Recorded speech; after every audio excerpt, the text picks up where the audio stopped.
देख रहे हैं सब जो इस विषय में मैं बात कर रही है और ये यहाँ पे खड़ा है, तो इस चीज को मन से एकदम निकाल दो। ये कोई गलत चीज नहीं है, ये हमारे शरीर में आज से नहीं, वो देव पितर के समय से ही ये चीज है। जब तक अगर महामारी नहीं होगी तब तक क्या होगा, जो कोई भी महिला बच्चे को जन्म नहीं दे सकती, उसके लिए ये जरूरी है। तो महामारी स्वच्छता दिवस 28 मई को मनाया जाता है। इस दिवस का उद्देश्य महिलाओं और किशोरियों को स्वच्छ मासिक धर्म प्रबंधन के महत्व को समझना और इस विषय पर चुप्पी तोड़ना है। अभी पता है ना, चुप्पी तोड़ना है, कहीं भी इसके विषय में बात करने से झिझकना नहीं। अभी लड़कियों को जिस समय अगर मान लो नैपकिन खरीदना पड़ता है, पैड दुकान में जाती है तो खुल के नहीं बोल पाती, लेकिन क्या ये तो कोई गलत चीज है नहीं। मान लो शरीर से ब्लड निकलता है, जो हमारे शरीर में जो विशेष प्रकार का एक ब्लड बन जाता है, मतलब वो उसको एक खराब ब्लड हम लोग कह सकते हैं, वो निकलता है, उसका श्राप होता है। ऐसी बात नहीं है कि वो कोई गलत चीज है। महामारी को जीवन का समान हिस्सा बने। यह दिवस दुनिया भर में शिक्षा, स्वच्छता और मासिक धर्म संबंधी आपूर्ति तक पहुँच की वकालत करता है। जर्मनी स्थित गैर सरकारी संगठन वास यूनाइटेड द्वारा 2013 में शुरू किए गए इस अभियान के तहत पहला आधिकारिक मासिक धर्म स्वच्छता दिवस 2014 में मनाया गया। तब से यह एक वैश्विक आंदोलन बन गया, जिसका उद्देश्य यह सुनिश्चित करना है कि मासिक धर्म अब शिक्षा, स्वास्थ्य और सम्मान के लिए बाधा न बने। सार्वजनिक स्वास्थ्य संगठनों, कार्यकर्ताओं और संयुक्त राष्ट्र के 2012 में मासिक धर्म स्वास्थ्य के बारे में सक्रिय रूप से बोलना शुरू किया। पहली बार जब 28 मई 2014 को मासिक धर्म स्वच्छता दिवस मनाया गया, जिसमें लोगों ने जागरूकता बढ़ाने के लिए रैलियां निकाली। रैलियां देखती हो ना, हर चीज में निकलता है, उसी तरह से इसमें भी रैलियां निकाली गई, फिल्म बनाया गया, प्रदर्शनियां लगाई गई, स्क्रीनिंग किया गया, भाषण करवाया गया, कार्यशाला आयोजित करवाई गई और इस आंदोलन में करीब 145 संगठनों ने भाग लिया। वो संगठन होता है अभी भी, जैसे एनजीओ का संगठन बनता है, उस तरह से संगठन बनाकर 214 संगठन ने इसमें भाग लिया, 145 संगठन। इस दिवस का उद्देश्य उन महिलाओं में जागरूकता बढ़ाना है जिनके पास स्वच्छ जल, स्वच्छता और सफाई की सुविधा नहीं है। तो अभी स्कूल में भी पहले क्या होता था, स्कूल में शौचालय नहीं होती, तो लड़कियों को कठिनाइयाँ होती थी। अब तो प्राइमरी मीडियम से लेकर के high school, plus two, college सब जगह शौचालय की व्यवस्था हो गई है, जल की व्यवस्था हो गई है, और यहाँ तक कि हर स्कूल कॉलेज में सैनिटरी पैड मशीन भी लगाया गया है। अपने यहाँ भी लगाया हुआ है, ठीक है, अपने यहाँ भी है सैनिटरी पैड मशीन, तो उसका यूज हम लोग कर सकते हैं। इसमें पुरुषों को मासिक धर्म से जुड़ी भ्रांतियों को दूर करने में सहयोग करने के लिए भी प्रोत्साहित किया गया। अभी तुम लोग अभी नहीं बाहर कहीं निकली हो उस तरह से, मतलब वैसे जगह पर नहीं पहुंच पाई हो, नहीं तो अभी जैसे हम लोग सिर्फ बच्चियां हैं, अभी जहाँ कार्यक्रम चल रहा होगा वहाँ पुरुष भी होंगे, महिलाएं भी होंगी, लड़कियां भी होंगी, सब होंगे,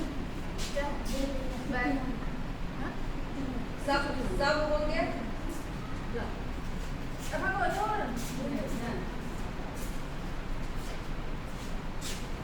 लोग होंगे और वहाँ कार्यशाला आयोजित किया जा रहा होगा। वहाँ पुरुष भी बता रहे होंगे महिलाओं को, जो किस तरह से हम इसमें स्वच्छता का पालन कर सकते हैं। 28 दिन में एक बार मासिक चक्र आता है सबका, वो 4 से या 5 दिन का रहता है, 4 या 5 दिन का रहता है। तो उसमें हम लोग को क्या करना है, एकदम स्वच्छता के साथ रहना है, कपड़ा का यूज नहीं करना। अगर कपड़ा हम यूज करते हैं तो उसको पहले क्या करना है, डिटॉल में उसको गर्म पानी डिटॉल में अच्छे से साफ कर लेना है, फिर उसके बाद उसको यूज करना है। और अगर नहीं करें वो तो ज़्यादा से ज़्यादा अच्छा है। तो नैपकिन आ गया है, नैपकिन का प्रयोग करो, और नैपकिन का प्रयोग भी 8 घंटा, 6 से 8 घंटा से ज़्यादा नहीं करना चाहिए, उसके बाद उसको चेंज कर देना चाहिए, उससे ज़्यादा देर उसको नहीं यूज करना है। इसमें मासिक धर्म संबंधित वर्जनाओं और गलत सूचनाओं को चुनौती देने के लिए खुली बातचीत को प्रोत्साहित करता है ना। इसका उद्देश्य वही है अभी जो बताएं, जो खुल करके हम बात करेंगे। इसका उद्देश्य सरकारों और संगठनों को मासिक धर्म स्वास्थ्य नीतियों में सुधार करने और बेहतर सुविधा प्रदान करने के लिए प्रेरित करना है। मासिक धर्म स्वच्छता दिवस एक वैश्विक आंदोलन है। मासिक धर्म स्वच्छता के बारे में खुद को और अपने आसपास के लोगों को शिक्षित करके शुरुआत करना चाहिए। मान लो अभी तुम लोग को यहाँ पर बता रहे हैं, तुम्हारे आस पड़ोस में महिलाएं होंगी या फिर लड़कियां होंगी जिनको इस विषय में जानकारी नहीं है, तो अब तुम लोग का क्या काम करना है, जो वहाँ जाकर तुम लोग को समझाना है, जो हम किस तरह से साफ सफाई के साथ रह सकते हैं, किस चीज़ का उपयोग हमको नहीं करना है। उतना बहुत ही साफ सफाई की आवश्यकता पड़ती है। इसके लिए जागरूकता अभियान पाठशाला में भाग लेकर और सोशल मीडिया पोस्ट ज्ञान फैलाकर मासिक धर्म से जुड़ी कलम को चुनौती देने में मदद कर सकते हैं। अभी तो सोशल मीडिया का समय आ गया है, सोशल साइट पर आदमी कुछ भी पोस्ट करता है जिससे कि एक नहीं लाखों लोग उसको देखते हैं। मान लो अगर आज तुम एक चीज इस पे महामारी से संबंधित कुछ पोस्ट की, कुछ अच्छी बात है, तो उसकी जानकारी क्या होगा, लाखों लोगों के पास पहुंचेगी और उससे उनको जानकारी मिलेगी। तो अच्छी जानकारी हमेशा शेयर करते रहना चाहिए। महामारी एक प्राकृतिक प्रक्रिया है जिसका अनुभव हर महिला और किशोरी करती है। इसके बावजूद समाज में इस पर खुलकर चर्चा नहीं होती है ना। घर में भी आदमी नहीं चर्चा कर पाता है, ज़्यादा से ज़्यादा मान लो मम्मी से या दीदी से बहन से लोग चर्चा करता है, लेकिन अगर जहाँ लगे जो कोई पुरुष आ गया तो वहाँ जब आदमी संकुचित हो जाता है, अपने आप में लगता है, लेकिन उस चीज़ को हमको छोड़ना है। और दुकान में भी जाना है तो खुल के बोलना है, जो भैया अंकल जो भी हो हमको पैड दीजिए, इसमें कुछ हिचक नहीं करना है, जो हम पैड ले रहे हैं तो ये कुछ हम गलत कर रहे हैं। महामारी को लेकर बनी बदनाम और चुप्पी इसके स्वच्छ प्रबंधन में बड़ी बाधाएं हैं। परिवार और समाज की महामारी संबंधी मान्यताओं में बदलाव जरूरी है ताकि महामारी पर खुली चर्चा हो सके। महामारी के सुरक्षित और स्वच्छ प्रबंधन के लिए एक सहायक सामाजिक सांस्कृतिक वातावरण की जरूरत है। इसे गरिमा के साथ और किसी असुविधा या भय के बिना प्रबंधित करने के लिए महिलाओं और लड़कियों में सही कौशल और आत्मविश्वास का विकास अति आवश्यक है। तो अभी जो हम लोग ये कार्यक्रम कर रहे हैं, तो ये विभाग द्वारा एक लेटर निकला है, तो इसीलिए ये लेटर निकला है ताकि ये आत्मविश्वास हम लोगों में आ सके। जो भी लड़कियां हैं उनके अंदर आत्मविश्वास आ सके, जो नहीं हम इसके लिए कहीं भी बोल सकते। तो अब हमको तो ये चीज जरूर लग रहा है, जो अभी मान लो कुछ ना कुछ तुम लोग के अंदर में चल रहा होगा, जो हम बता रहे हैं उस पर। महामारी के दौरान ड्रग्स शराब के उचित प्रबंधन के लिए साफ सफाई जरूरी है। महिलाओं और किशोरियों के पास साबुन, पानी और सुरक्षित स्थान जैसे शौचालय होना जरूरी है। तो ये तो हर विद्यालय में हो गया है, जहाँ कोई कठिनाई नहीं है, और घर में तो रहता ही है। हर एक अब तो शौचालय हर घर में हो गया है, नल पानी की व्यवस्था हर घर में हो गया है, उसका तो कहीं कोई दिक्कत नहीं है।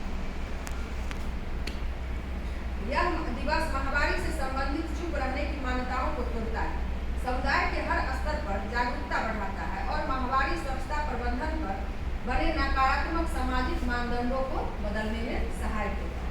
ये नकारात्मक विचार जो हमारे समाज में है, तो इस जागरूकता से हम लोग उस चीज को तोड़ सकते हैं और जगह जगह हम लोग कार्यक्रम इसके लिए कर सकते हैं। मान लो आप जिस टोला मोहल्ला में रहते हैं, वहाँ हम 10 महिलाओं को बैठा लिए और उनको हम जागरूक किए, चाची दादी हम किस तरह से इसमें साफ सफाई से रहेंगे तो अच्छा रहेगा, हम लोगों को कोई बीमारी नहीं होगी। आज तक तुम भी सुनती होगी जो महिलाओं को उससे संबंधित अनेकों बीमारियां हो जाती होती है, संक्रमण हो जाता है वो चीज। तो वो क्या है, उस दरमियान जो लोग अगर साफ सफाई के साथ नहीं रहते हैं तो उन्हीं के साथ ये प्रॉब्लम है।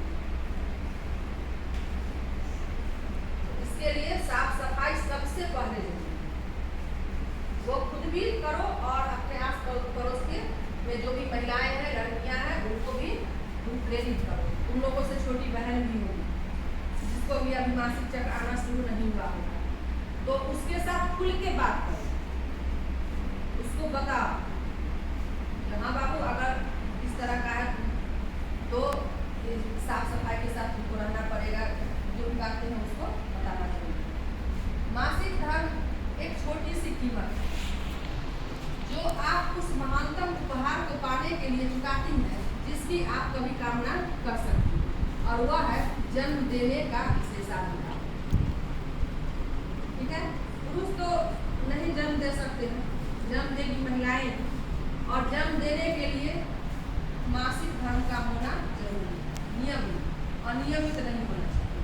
अनियमित होने पर डॉक्टर से दिखलाना है उसको। या फिर कभी कभी ऐसा भी होता है जैसे ब्लीडिंग होते ही रह जाता है, इसका 1 दिन 4 से 5 दिन उसका एक एवरेज समय है दिया हुआ, तो 4 से 5 दिन में वो फिर खत्म हो जाता है। 28 दिन के बाद 22 से 28 दिन के बीच में वो आता है और 4 से 5 दिन रहता है।